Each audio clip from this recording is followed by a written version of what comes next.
is Dutch artist Mondrian.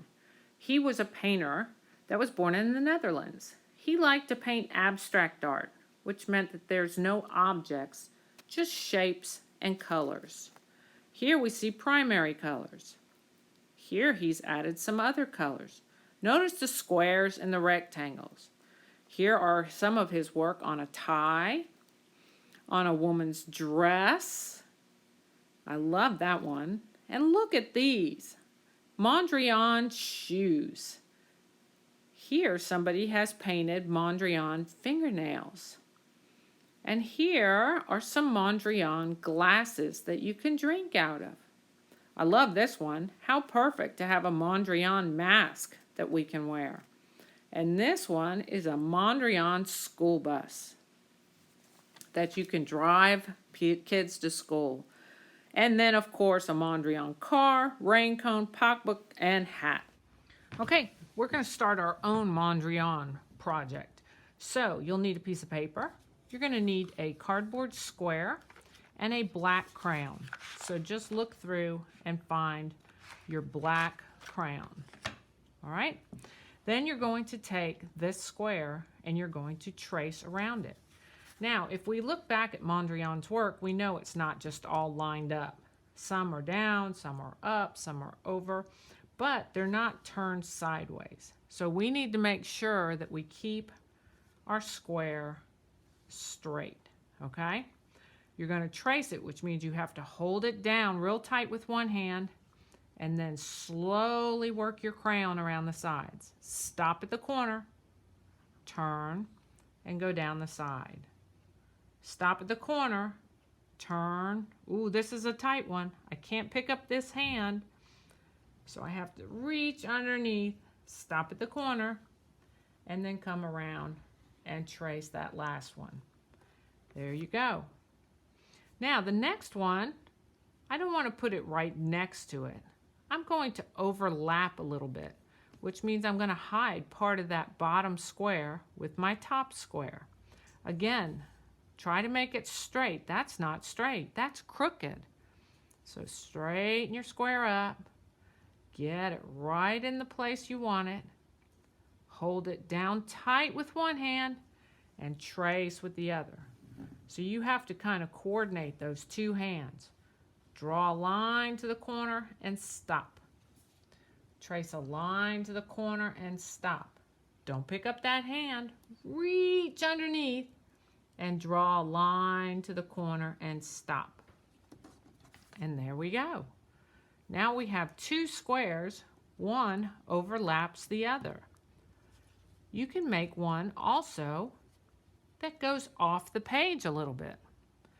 So I'm going to hold it down tight with my hand, go along the edge and stop. Along the edge and stop. Along the edge. And there we go. Now I've traced it 3 times and each one overlaps a little bit.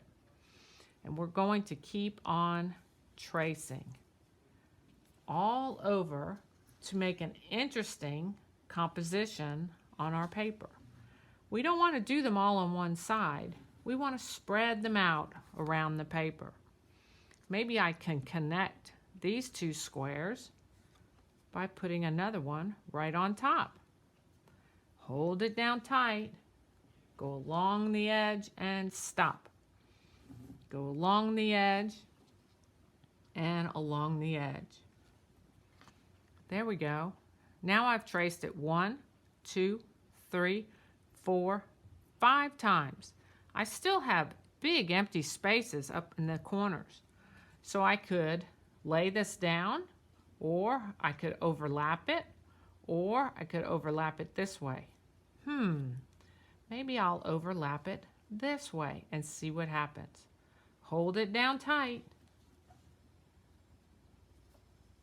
Trace along the side, stopping at the corners. Trace along the side. There we go. That's a little better. I could do one up here.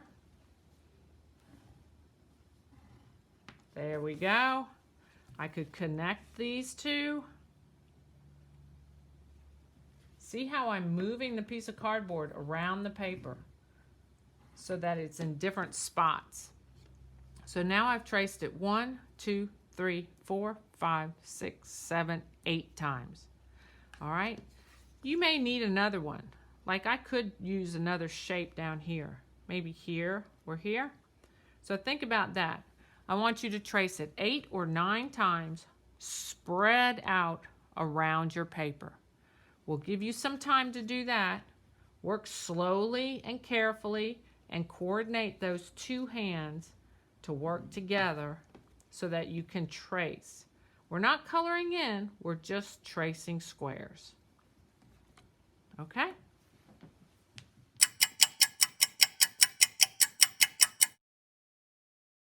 If we go back and look at Mondrian's work, we see that he has used primary colors. So we're going to try primary colors on ours also. So now I'm going to put away the square and the black crayon, and I'm going to look for my blue crayon. There's my blue crayon.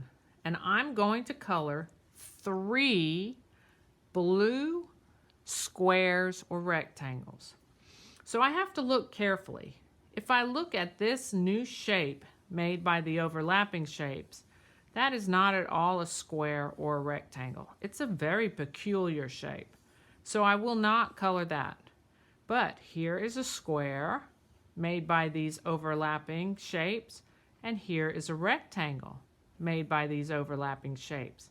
I could color that one or that one, but I want to spread my 3 blues around the paper.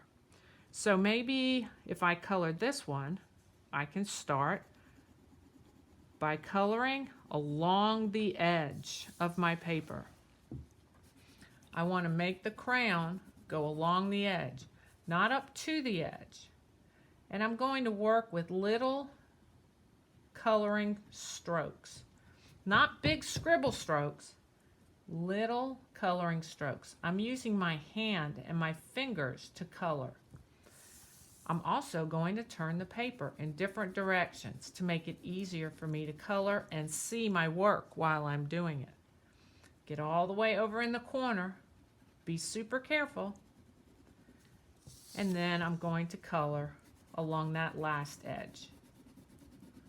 When I get it outlined all the way around that square or rectangle, then I can carefully color it in the middle. We want to get all the white spots just like Mondrian did. So if I scribble scrabble, are all the white spots gone? Nope, not yet. So I need to go back and, broke my crayon. That's okay, it still works. Go back and fill in the spots. Okay, that's one all done. How many did we say? Oh yeah, 3. Now I could do this one blue, because that is also a square or rectangle, but they're so very close together. Maybe I'll pick this one way over here so that I get some balance around my paper. Go along that edge, careful in the corner, along that edge, careful in the corner, and I outline the shape first, moving with the edge, not against it, and then I'll fill it in. So let me give you some time to color 3 shapes, 3 squares or rectangles. Color 3 and then stop.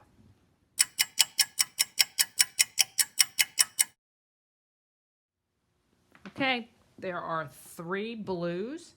So now I'm going to find my red crayon and I'm going to color 3 reds in the same way. All right, I want to look for just squares or rectangles and spread them around the paper. Remember, outline first and then color.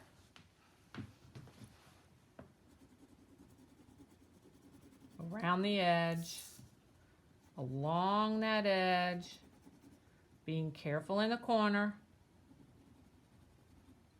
and then fill in all the white spaces along that edge, careful in the corner, and along the edge. Not against the edge, along the edge, which means you have to keep turning your paper around and around so that your hand is comfortable working along the edges. Now that I have it outlined, I can just color all in the middle. I still don't want to scribble on the whole paper. Just keep it in that square. We're trying to get our piece of paper to look like Mondrian.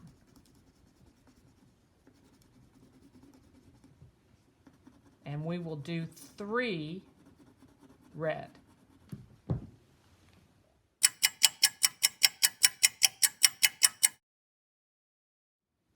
Okay, there's my 3 red. Now I'd like to do 3 yellow to finish this up. I would love to do a yellow here and a yellow here and maybe one up here, but I don't have another square or rectangle. So this might be a place where you can add one more tracing so that you can get enough squares and rectangles to finish up your piece. There we go. Now I can move along those edges and color in 3 yellow. Be careful along the edges.